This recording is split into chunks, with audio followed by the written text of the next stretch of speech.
Practice हा तर रोजचा विषय, गणित हा प्रॅक्टिसचा विषय. तुम्ही वाचून चाललात, याच्यासारखा सोपा विषय नाही. जर याचा बेसिक नॉलेज म्हणजे पाया पक्का असेल तर अतिशय सोपा विषय. आणि गणितात किंवा कुठल्याही विषयात आता पास होणं एवढं अवघड नाही. रिकाम्या जागा भरपूर दिलेल्या आहेत आणि ते सूत्र पाठ करून उपयोग नाही ना. सूत्रामध्ये किमती टाकता यायला पाहिजे, कॅल्क्युलेशन करता आलं पाहिजे. परंतु आपल्याला अर्ध जरी सोडवता आलं समजा तर तेवढे मार्क मिळतात ना, स्टेपला मार्क असतात. आता पहिले कसं होतं, आपल्याला 3 प्रमेय यायचे, आता तसं नाही ना, आता एकच आहे. नमस्कार मंडळी, मी भाग्यश्री पुन्हा एकदा तुमचं स्वागत करते ओनली मानिनीमध्ये. परीक्षा माझी 10वीचे हे सत्र मानिनीवर सुरू आहे आणि याच दरम्यान वेगवेगळ्या विषयांची सविस्तर माहिती, सविस्तर प्रश्नपत्रिका याबद्दल आपण बोलत आहोत. आजचा विषय आहे तो म्हणजे गणित, आणि गणित विषयाचे शिक्षक जे आहेत प्रवीण खेरणार सर माझ्यासोबत आहेत. सर नमस्कार, स्वागत आहे तुमचं मानिनीमध्ये. गणित हा असा विषय आहे सर, काही जणांना खूप आवडतो तर काही जणांना गणिताचीच भीती वाटते. आणि गणित हा असाच विषय आहे की ज्यामुळे पुढे जाऊन करिअर ठरतं मुलांचं. तर गणिताचं प्रश्नपत्रिकेचं स्वरूप कसं आहे आणि किती मार्कांनी कसं डिवायडेशन? ओके, नमस्कार. गणित हा विषय विद्यार्थ्यांच्या दृष्टिकोनातून अवघड वाटतं, परंतु याच्यासारखा सोपा विषय नाही. जर याचा बेसिक नॉलेज म्हणजे पाया पक्का असेल तर अतिशय सोपा विषय. आणि याच्यामुळे पुढचं करिअर जे आहे ते उत्तम रीतीने होऊ शकतं. तर गणित इयत्ता 10वीचं भाग 2 असतात, गणित भाग 1 आणि गणित भाग 2. एकूण 80 मार्काचा पेपर असतो, 40-40. त्यापैकी 20 मार्क हे अंतर्गत असतात, ज्याच्यामध्ये प्रॅक्टिकल आणि वह्या या 2 गोष्टी त्याच्यामध्ये येतात. प्रॅक्टिकलचा जर विचार केला तर त्याला 3 मार्क पहिल्याला, 3 मार्क दुसऱ्याला, असे मार्क असतात. आणि जी प्रॅक्टिकल वही असते तिला 4 मार्क. असे एकूण पहिल्याला 10 आणि दुसऱ्याला 10 मार्क आपण देत असतो. एकूण 40 मार्कांचा पेपर पहिला जर आपण विचार केला, तसंच दुसरा पण असतो. एकूण प्रश्न जर घेतले तर 5 असतात. या 5 मार्कांचं डिवायडेशन जे केलेलं आहे ते प्रत्येक प्रश्नाला हे सारखेच गुण असतील असं नाही. त्यामध्ये विद्यार्थ्यांच्या दृष्टिकोनातून विचार केला, सोपात सोपं पास व्हायचं असेल, ज्यांना काही येत नाही अजिबात, त्यांच्यासाठी प्रश्न क्रमांक 1 हा जो आहे त्याच्यामध्ये रिकाम्या जागा असतात 4 मार्काच्या. आणि ब भागामध्ये 4 मार्कासाठी थोडक्यात उत्तर, म्हणजे एका वाक्यात उत्तर थोडक्यात सोडवायचं असतं. असा हा पहिला प्रश्न सोपा असतो. दुसरा प्रश्न जो आहे तो त्याच्यापेक्षा सोपा आहे, अ भाग. किंवा तो कृती पूर्ण करा.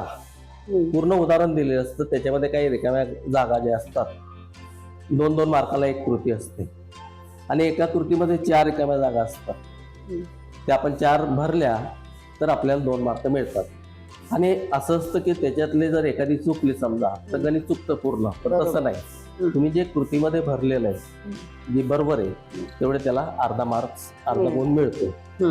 आणि हे भरताना जर विद्यार्थ्याने विचार केला की वरची स्टेप आणि खालची स्टेप याच्यामधली ती स्टेप असते, तर त्याला जास्त विचार करण्याची आवश्यकता नाही. काही स्टेपमध्ये मात्र त्याला सोडून बघावं लागतं, अंदाजे उत्तर असं चालत नाही. पण ते फुकट म्हणजे चांगल्या प्रकारे आपल्याला सहज मार्क मिळतील पासिंग साठी, असा हा एक प्रश्न आहे. त्याचप्रमाणे त्याच्यातला ब भाग जो आहे तो मात्र 8 गुणांचा असतो, त्याच्यात 5 सोडवायचे असतात. तिसरा प्रश्न सोपा आहे, पुन्हा 2 कृती दिलेल्या असतात, त्याच्यात रिकाम्या जागा भरायच्या, पुन्हा एक कृती पूर्ण करायची 3 मार्कासाठी. आणि 3 गुण, त्याला 6 रिकाम्या जागा असतात आणि त्या 6 रिकाम्या जागा जर आपण भरल्या तर आपल्याला 3 गुण प्राप्त होतात. तो एक सोपा प्रश्न आहे. पुस्तकावर आधारित अशा प्रकारचे उदाहरणं असतात आणि त्याच्याच कृती तयार केलेल्या असतात. प्रश्न चौथा जरा 2 उपप्रश्न सोडवा 3 पैकी असा असतो आणि ते आव्हानात्मक प्रश्न असतो, पुस्तकावर आधारितच, परंतु थोडा बाह्य स्वरूपामध्ये. जसं आपल्याला पहिल्याने जुन्या अभ्यासक्रमामध्ये ड गट होता, तशातलाच प्रकार हा आहे. आव्हान दिलेलं असतं, तुम्ही विचार करा आणि त्या पद्धतीने पुस्तकाच्या व्यतिरिक्त त्यावर आधारित असेच प्रश्न त्यामध्ये आजपर्यंत विचारले गेलेले आहेत. हम्म. प्रश्न 5चा जर विचार केला तर स्वमतावर आधारित. हम्म. स्वमत म्हणजे काय? समजा एखादा प्रश्न दिलेला आहे, हम्म. त्या प्रश्नात दिलेल्या वरून तुम्ही डायग्राम तयार करायचे, हम्म. आकृती काढा हम्म. किंवा आलेख काढा हम्म. किंवा एखादा आलेख दिला असेल त्या आलेखावरचा प्रश्न उत्तर तुम्ही बस. शोधा. शोधायचं. असा हा एक विचार करायला लावणारा स्वमतावरती आधारित असा एक 5वा प्रश्न 3 मार्कासाठी विचारला जातो. आणि 8 मार्काचा जो 4था प्रश्न आहे तो आव्हानात्मक आहे. हे 2 प्रश्न जे आहेत हे ड ई तुकडी जे असतात यांच्यासाठी जरा अवघड वाटतो त्यांना, परंतु इतर विद्यार्थ्यांसाठी मात्र हे प्रश्न अतिशय सोपे आहेत. आणि गणितात किंवा कुठल्याही विषयात आता पास होणं एवढं अवघड नाही. रिकाम्या जागा भरपूर दिलेल्या आहेत. शाळेकडनं किंवा आपण जे तोंडी वयांचे मार्क्स, प्रॅक्टिकल मार्क्स असतात ते त्यांना प्राप्त होतात. म्हणजे नापास होणं हे अवघड आहे, पास होणं सोपं आहे. आता जसं सांगितलं सर तुम्ही भाग 1 ची रचना हो. सेम त्याच पद्धतीने भाग 2 ची असते का? हो सेम म्हणजे दोन्ही दोन्ही भाग सेम. त्याच फक्त पद्धतीने. आता आपण पहिल्यांदा बघूयात की इकडे मला बीजगणितासारखा दिसतोय पेपर. पहिला बरोबर. बीजगणित आणि हो. दुसऱ्यामध्ये भूमिती. बीजगणित म्हणजे गणित भाग 1 असंच म्हणतो गणित आपण भाग त्याला. 1 म्हणतो. बीजगणित असं म्हणत नाही. नाही. हा. आपण बीजगणित असतं. हा. बरं. मग यामध्ये आता इक्वेशन्स आणि हे तुम्ही आता जसं सांगितलं की हा. रिकाम्या जागा भरा म्हणून दिल्या जातात. हो. तर जसं तुम्ही सांगितलं तर शेवटचा हा प्रश्न जो आहे तो आव्हानात्मक आहे. 4था आणि 5वा. हो. 4था आणि 5वा हा बाहेरून आलेला असतो, म्हणजे मुलांना विचार विचार करायला लागतो. करायला लावणार प्रश्न आहे. तर बरोबर आहे. मग अशा प्रश्नांमध्ये मुलांनी काय काळजी घेतली पाहिजे की ज्यांना खरंच आव्हानात्मक प्रश्न सुद्धा चांगले सोडवायचे? ज्याचं बेसिक नॉलेज असेल किंवा 8वी 9वी पर्यंत चांगलं असेल किंवा इतर बाहेरचे प्रश्न त्यांनी सोडवण्याचा सराव केला पाहिजे. इतर प्रश्न कसा विचारला जातो, 5 प्रश्न त्याने जर असे बाहेरचे केले तर त्याला अनुभव येऊ शकतो की अशा प्रकारचे प्रश्न असू असू शकतात. शकतात. म्हणजे तो त्याला घाबरणार नाही. बरोबर. डायरेक्ट जर त्याने नाहीच तयारी केली, कुठलंच बघितलं नाही तर मात्र त्याला त्या अवघड असं कसं प्रश्न आला, असं पुस्तकात नाही आपल्याकडे, असं होऊ शकतं. आता विज्ञान गणित भाग 1 मध्ये सर जसं की आता इकडे आपल्याला हा नमुना दिसतोय किंवा ही जी कृती आहे इक्वेशन दिसते, तर असे छोटे छोटे जे इक्वेशन्स आहेत ते मुलांनी नोट डाऊन करून ठेवले पाहिजेत का 10वी साठी? काय हो, पुस्तकात आहे ना प्रत्येक चॅप्टर मध्ये दिलेत असेल कृती पूर्ण करा असं प्रत्येक चॅप्टर मध्ये दिलेले आहेत त्यांनी. तेवढे केलेत तरी सुद्धा पुरेसे. परंतु काही वेळेस काय असतं, एखादा प्रश्न असा की उदाहरणं वेगळं घेऊन म्हणजे पुस्तकातलं तो कृती तयार करू शकतो की तीच कृती पुस्तकातली आली पाहिजे असं नाही. बरोबर. आणि बघून वरचं बघितलं खाली तुम्हाला जर निरीक्षण केलं तर दोघांवर तुम्ही सोडू शकता. बऱ्यापैकी सोपाच मला वाटतंय पेपर, खूप सोपा केलेला आहे. पहिल्यापेक्षाही. भूमितीमध्ये सर काय लक्षात ठेवलं पाहिजे, काय टिप्स दिल्या पाहिजेत? भूमितीमध्ये महत्वाची गोष्ट म्हणजे काही चॅप्टर जे प्रकरण महत्तमापन सारखे आणि त्रिकोणमिती, जास्तीत जास्त त्रिकोणमिती विद्यार्थ्यांना अवघड वाटते कारण ती एवढी सूत्र आहेत त्याच्यात. 30-32 सूत्र असतील, महत्तमापन मध्ये सूत्र आहेत किंवा त्याचे तक्ते असतात, चार्ट, ते सगळे जर त्यांनी लक्षात ठेवले आणि सूत्र पाठ करून उपयोग नाही ना. सूत्रामध्ये किमती टाकता यायला पाहिजे, कॅल्क्युलेशन करता आलं पाहिजे. परंतु आपल्याला अर्ध जरी सोडवता आलं समजा तर तेवढे मार्क मिळतात ना. स्टेपला मार्क असतात. बरोबर. आपण जर येतच नाही असं सोडून दिलं तर नाही होणार. स्टेपला मार्क आहे. स्टेप आपण जर केली, फॉर्म्युला लिहिला, मार्क झाले होते. मला वाटतं सर आता तुम्ही जसं ही दोन्ही म्हणजे गणित भाग 1 आणि 2 ची जी सूत्र आणि समीकरण ती जर मुलांनी नोट डाऊन नोट्स छोट्या छोट्या काढून सलग डोळ्यासमोरून घातल्या आणि प्रॅक्टिस केली तर चांगलं आहे. पण मुलांनी किती तास गणिताची प्रॅक्टिस केली पाहिजे? कारण आमच्या वेळी आम्हाला शिक्षक सांगायचे की सकाळी उठून जरा तुम्ही गणिताचा सराव करा किंवा फावल्या वेळामध्ये 15 मिनिटं छोट्या छोट्या नोट्स काढून त्या बघत चला. जशी परीक्षा जवळ येईल तसं ते सराव करा. तर तुमचं काय मत आहे? आता बघा गणित भाग 2 त्याच्यामध्ये थिअरम असतात म्हणजे प्रमेय. तुम्ही ज्या खोलीमध्ये झोपतात, रूम मध्ये झोपतायत, तिथे एक प्रमेय लावून ठेवला 8 दिवस, रोज येता जाता बघितलं, काय होईल? मेंदूमध्ये तुमचं फिक्स आहे. आता पहिले कसं होतं, आपल्याला 3 प्रमेय यायचे, आता तसं नाही ना, आता एकच आहे. त्यामुळे जेवढे प्रमेय महत्वाचे 2-3 प्रकरणातच प्रमेय आता, आणि तेवढे जर तुम्ही एक लावून ठेवलं, ते बघितलं, पाठ केलं, लिहून काढलं तर तुमचा 8 दिवसात एक होऊ शकतं ना. बरोबर. आणि वर्षभर आपल्याला बघायचंय.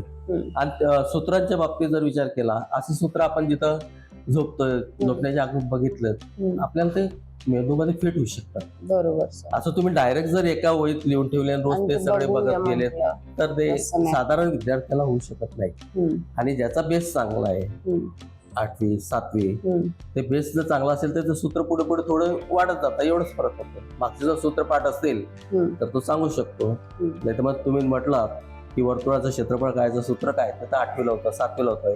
आणि आता तुम्हाला जर शिकवलं, आता पाठ करायला घेतलं, कसं होईल? नाही होणार.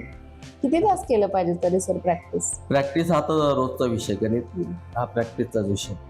तुम्ही वाचून चालला बरोबर आणि प्रॅक्टिसला घेतलं, ज्याला आवड असेल त्याला मग तो प्रॅक्टिस करता करता 2 तास त्याचे केव्हा निघून जातील त्याला पत्ता लागेल. पण ज्याला काही येत नाही त्याने काय करायचं, त्याने रोज कमीत कमी 2 तास ते आपण सराव केला, रोज बघितलं का. तुम्ही म्हणा जाऊ द्या आज आपल्याला गणिताचा अभ्यास नाही करायचा, नाही चालणार, कारण तो पाठांतराचा विषय नाहीये. आता तुम्ही पाठांतर बोलला त्यावरून सांगते, विद्यार्थ्यांचे काही असे गपलत होते, काही विद्यार्थी सर गणित पाठ करायला जातात. नाही, गणित हा पाठांतराचा विषय अजिबात नाही, प्रॅक्टिसचा विषय. सोडवायचंय. सूत्रपाठ केलं तर चालेल, पण तो सूत्रपाठ केलं तर त्याच्यात किमती टाकत असताना ते सोडवायला पाहिजे. बरोबर. त्यासाठी तुम्हाला 4 क्रिया आल्या पाहिजे, बेरीज, वजाबाकी, गुणाकार, भागाकार. तुम्हाला जर हे येत नसेल तर तुम्ही ते कसं सोडवणार? बरोबर. खूप सोपं आहे. गणित हा विषय आपल्याला वाटतो खूप अवघड आहे, असं काही नाही. परंतु अतिशय महत्वाचं आहे. पुढच्या शिक्षणाच्या दृष्टिकोनातून सुद्धा, आपल्या करिअरच्या दृष्टिकोनातून सुद्धा. सर आता फेब्रुवारीमध्ये परीक्षा येते, त्यामुळे विद्यार्थी आणि पालकांच्या मध्ये सुद्धा घाई गडबड चालू आहे. तर विद्यार्थी आणि पालकांसाठी काय सांगाल? विद्यार्थ्यांनी आता सध्या प्रश्नपत्रिका सराव करणं महत्वाचं. रोज एक पेपर तरी आपण गणिताचा सोडवायचा. आणि सोडत असताना घरी पालकांनी लक्ष देणं आवश्यक आहे. ह्या वेळ लावल्यानंतर किती वेळा सोडत आहे, किती प्रश्न होत आहेत, त्याचा स्पीड काय आहे, ते त्याने स्वतः पण बघितलं पाहिजे. मी बघून सोडवतोय का, मला कुठं अडतंय तो तर कोणाला विचारायला जाणार नाही. जे येत नाही ते त्याने दुसऱ्या दिवशी विचारावं काय आलं नाही.